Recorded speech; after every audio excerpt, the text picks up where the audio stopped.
Le Rinnegan violet de Boruto explosa, brûlant son âme d'une douleur dévastatrice. Personne n'avait jamais vu un Rinnegan pareil. Un pouvoir si absurde et inexplicable. Comment en est-il arrivé là? Des semaines avant, Boruto le sentait déjà. Une démangeaison insistante dans l'œil droit. Ce n'était pas le karma. C'était un murmure, une promesse terrifiante de pouvoir. Il essayait d'ignorer, bien sûr. Il s'entraînait avec Sarada et Mitsuki, essayant d'être normal. Mais la sensation grandissait, un poids brûlant derrière la paupière. Quelque chose d'inéluctable approchait. Jusqu'à ce qu'un matin tout change. Les couleurs vibrèrent. Les sons devinrent des échos distordus.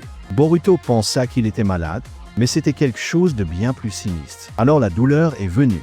Subtile au début, comme de fines aiguilles dans l'œil. Rapidement, elle se transforma en une lancinante constante. Elle déchirait le nerf optique sans pitié. Boruto se cacha. Que arriverait-il si le 7e le découvrait? Ou Sasuke? Boruto craignait l'examen, l'investigation. Il ne voulait pas être une expérience. Il voulait le contrôle de son propre corps. Il essaya de se concentrer, de forcer quelque chose. Le Byakugan qu'il n'avait même pas, le Sharingan qui avait toujours été un mystère. Mais ce qui répondit fut une énergie extraterrestre, froide et prédatrice. Dans sa chambre, la douleur explosa. Boruto tomba au sol, hurlant, se contorsionnant sans air. Son corps entier brûlait. Mais son l'œil était l'enfer incarné. Une lumière violette s'échappa de sa paupière fermée. Le sang coula, chaud et dense. Quand Boruto réussit finalement à l'ouvrir, un Rinnegan violet le fixa dans le miroir. Et le monde entier trembla. Mec, Boruto a vu ce Rinnegan violet. L'air a quitté ses poumons instantanément. Il ne pouvait plus respirer. Tu comprends, c'était son œil, mais c'était une force extraterrestre. Le monde ne serait plus jamais le même. La douleur a diminué, mais la sensation est restée. Boruto a senti le poids de la pièce, l'air électrique autour. Quelque chose dans son œil aspirait l'énergie.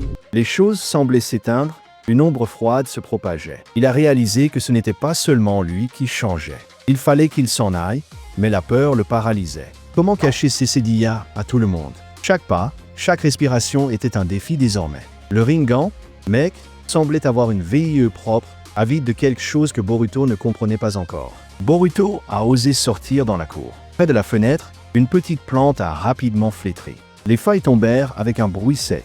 Ce n'était pas une maladie, tu vois. La VIE était aspirée, une force invisible étranglait tout.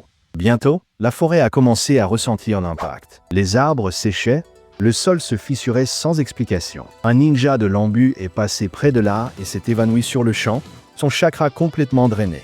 Le chaos n'était pas une possibilité, c'était la nouvelle réalité. La peur s'est répandue comme une traînée de poudre à travers Konoha. Des ninjas paniqués, des civils terrifiés.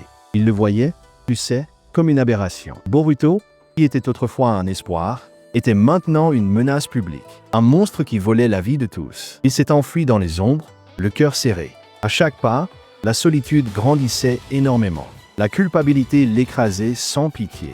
Il ne voulait blesser personne, mec, mais le Rinnegan avait une volonté propre. Boruto n'était qu'un réceptacle pour cette fureur. Le chakra drainé alimentait le Rinnegan sans arrêt. C'était un cycle vicieux et dangereux. L'œil brillait plus fort, le violet devenant intense. À chaque vie consommée, le pouvoir grandissait et Boruto sentait l'obscurité en lui prendre le dessus. Aucun Rinnegan ne devrait faire Sessediya, jamais. Ce n'était pas un dojutsu ordinaire, mec. Il brisait toutes les lois connues du chakra. C'était une anomalie, tu comprends, un pouvoir qui défiait l'existence même du monde ninja. Boruto s'est arrêté au sommet d'une montagne, complètement épuisé. Le ciel s'est assombri soudainement, mais il a senti une forte présence. Sasuke Uchiha était là, observant. Et le pire, mec, le Rinnegan de Boruto a commencé à aspirer le chakra de Sasuke lui-même. Sasuke a lu la légende du Rinnegan suprême, et le monde entier a semblé se fissurer sous ses pieds. Ce n'était pas un dojutsu, mec, c'était une malédiction cosmique, un pouvoir que même les dieux ne pourraient contrôler. Sasuke a senti son chakra être aspiré, un tentacule invisible cherchant sa vie dans la montagne. Ce n'était qu'une goutte, mais un avertissement clair du danger imminent. Il savait que Boruto n'avait aucun contrôle là-dessus. Le Rinnegan violet était une entité à part, mec, un prédateur affamé d'énergie vitale, et Boruto n'était que le canal. Sasuke devait agir extrêmement vite. Il est revenu à Konoha en un éclair, ignorant le chaos et les cris, son esprit en fureur face aux implications de ce pouvoir. Il devait protéger le village et le garçon. Sa première étape fut les bibliothèques les plus anciennes, les archives secrètes des Uchiha. Il avait besoin de réponses, de légendes oubliées, de la moindre miette qui expliquerait cette aberration qui était devenue Boruto. Des heures s'envolèrent et la poussière recouvrait les parchemins centenaires. Sasuke cherchait quelque chose d'anormal. Mec, un dojutsu qui brisait toutes les lois de chakra qu'il connaissait depuis son enfance. Alors il a trouvé un ancien seau de sang dessiné à l'encre passée dans une langue presque perdue. Des légendes d'un Rinnegan différent, un qui ne rentrait dans aucune catégorie connue.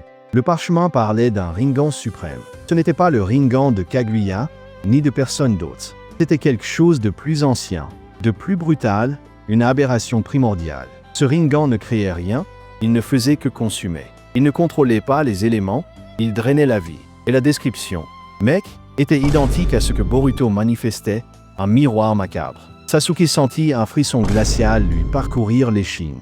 La légende disait que celui qui l'éveillerait deviendrait un phare de destruction, un vide vivant qui engloutirait tout, y compris l'âme de l'utilisateur. Ce dojutsu, tu comprends, était l'antithèse du chakra lui-même. Il aspirait l'essence de la vie, de tout ce qui existait. Boruto n'avait pas un pouvoir, il avait une bombe à retardement activée et Sasuke savait qu'il devait la désarmer.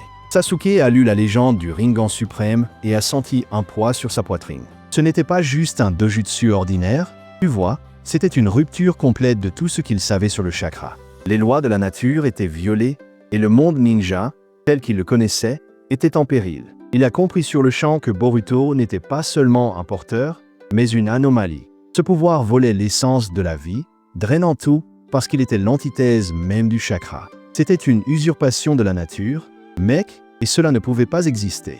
L'esprit de Sasuke tourbillonnait, il devait aller plus loin. Ce Rinnegan suprême ne pouvait pas être apparu de nulle part, mec. Il avait une origine, quelque chose de bien plus ancien et sombre que n'importe quel clan Tsutsuki connu jusqu'à ce moment-là. Il a balayé les parchemins les plus anciens, ceux que même les Uchiha ne lisaient plus. Et puis il a trouvé, caché dans des runes oubliées.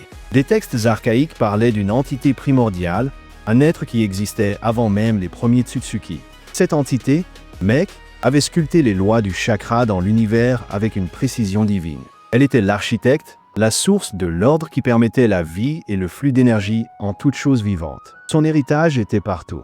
Mais la légende continuait avec un avertissement sombre. Cette entité avait scellé un pouvoir interdit. Quelque chose de si chaotique que même elle ne pouvait le contrôler totalement, et c'était l'opposé exact de ce qu'elle avait créé. Le Rinnegan suprême était ce pouvoir. Boruto, tu comprends, n'avait pas seulement un dojutsu rare dans son œil. Il portait l'arme la plus destructive contre l'existence même du chakra. Il était une erreur dans le système, un bug létal, mec, qui menaçait l'équilibre. Le Rinnegan violet de Boruto était la faille du projet, une menace qui pouvait démanteler l'ordre entier du chakra. Si cela continuait, il ne resterait plus de chakra dans le monde, ce serait un vide complet, et la vie cesserait d'exister. L'âme de l'entité primordiale, même oubliée pendant des millénaires, était intrinsèquement liée à cet ordre qu'elle avait créé. Et maintenant, Boruto, le garçon qu'il avait juré de protéger, était la clé de la destruction de tout. C'était un paradoxe trop cruel. Sasuke a refermé le parchemin avec force, la sueur coulant sur son front, la révélation le frappant de plein fouet. Il devait prévenir Naruto du danger, mec. Mais avant, il devait trouver un moyen d'arrêter cette malédiction imminente. La légende, tu comprends, n'était pas seulement un avertissement sombre. Elle désignait un sanctuaire caché, le lieu de repos de l'entité primordiale elle-même. Là, Sasuke le savait, il pourrait trouver la CLE accent aigu pour désarmer Boruto. Sasuke l'avait laissé là. Mec, mais Boruto était toujours au sommet de la montagne. Le Rinnegan pulsait, un poids presque vivant dans son œil, et il sentait la trace du chakra de Sasuke être aspirée, comme une corde invisible. C'était trop pour lui. La douleur n'était pas seulement physique, tu vois. C'était une agonie dans l'existence même, un murmure glacial que quelque chose de fondamental était brisé autour de lui. Et Boruto était le pivot de tout. L'air tremblait autour de lui. Il a fermé l'œil avec force, mais le Rinnegan exigeait son attention. Boruto a essayé d'utiliser le dojutsu, non pas pour drainer, mais pour inverser quelque chose. Et puis, une pierre proche a commencé à s'effriter en poussière, non pas par le temps, mais par un vide qu'il a consommé. Boruto a vu la pierre se désintégrer, tu comprends, il a réalisé que ce n'était pas seulement du chakra qu'il drainait. C'était l'essence des choses, la structure même de la réalité devenait vulnérable, prête à être réécrite. Il a dégluti difficilement. Une pensée a traversé son esprit, un souvenir douloureux. Un instant, le passé a semblé se réécrire, Une vision horrible de quelque chose qui aurait pu ne pas arriver. La peur, mec, était immense, une terreur glaciale. Le Rinnegan murmurait sans arrêt. Non pas à détruire, mais refaire, et alors il a compris. Le pouvoir de défaire les lois de l'univers, d'effacer ce qui était et de créer ce qui n'aurait jamais dû exister. Il était un dieu, mais sans contrôle. Mais alors, une petite faille sombre s'est ouverte dans le ciel, tu vois. Une énergie qui n'était pas du chakra en a fui. Et l'air autour de Boruto s'est figé, comme si le temps s'arrêtait dans un souffle glacial et profond.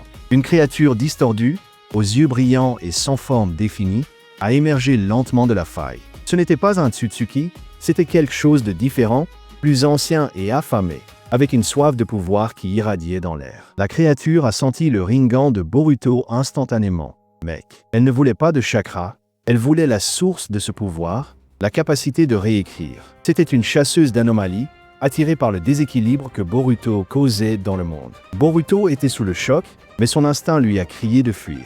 La créature s'est déplacée rapidement. Tu comprends, attirée par l'éclat violet du Rinnegan, une danse macabre de prédateurs et de proies. Le désespoir, lui, a serré la poitrine. La créature a étendu un membre translucide dans sa direction, et le sol de la Montana a commencé à se désintégrer en particules, une faille dans la texture de la réalité. Boruto a senti la gravité faiblir, et son Rinnegan a brillé, non pas pour résister, mais pour apprendre. Boruto a senti le Rinnegan pulser, absorbant l'anomalie de l'attaque. La créature bougeait, déchirant l'espace lui-même. Mais Boruto a vu, tu comprends, qu'elle n'était pas invincible. Il avait besoin de plus de temps pour comprendre ce que cet être voulait. Il a esquivé de peu le membre translucide, et le sol sous ses pieds est devenu poussière cosmique. Le Rinnegan a brillé, mec, et Boruto a senti une faim grandir en lui, non pas pour détruire, mais pour dévoiler la nature de cette menace. La créature s'est arrêtée, son corps difforme tremblant. Une voix, qui n'était pas un son, mais un écho dans l'esprit de Boruto, s'est manifestée. Le pouvoir de réécrire. Je le sens en toi. Elle voulait le contrôle de CETEI. Elle a révélé son plan insensé, utiliser le Rinnegan suprême pour fusionner toutes les dimensions. Mec, elle voyait la séparation comme une faille, une erreur qui devait être corrigée. Ce sera la fin de tout ce que Boruto connaissait. Boruto a senti un frisson lui parcourir l'échine. Fusionner les dimensions signifiait effacer la ligne entre les réalités, détruire des univers. C'était une folie que même les dieux Tsutsuki n'oseraient pas tenter. Le Rinnegan semblait acquiescer, pulsant dans son œil. La créature a étendu un autre membre, maintenant non pas pour attaquer, mais pour offrir. Unissez-vous à moi. Ensemble, nous serons l'architecture finale. Vous êtes la clé de la nouvelle réalité. Un choix impossible s'est présenté.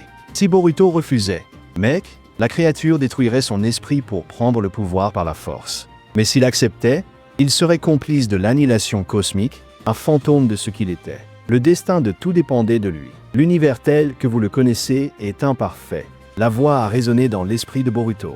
Nous allons démanteler et reconstruire. Soit vous en faites partie, soit vous serez la première victime du nouvel ordre. C'était un dilemme cruel. Boruto a senti la gravité de son Rinnegan. Il avait l'outil de destruction et de création dans son œil, mais sans contrôle.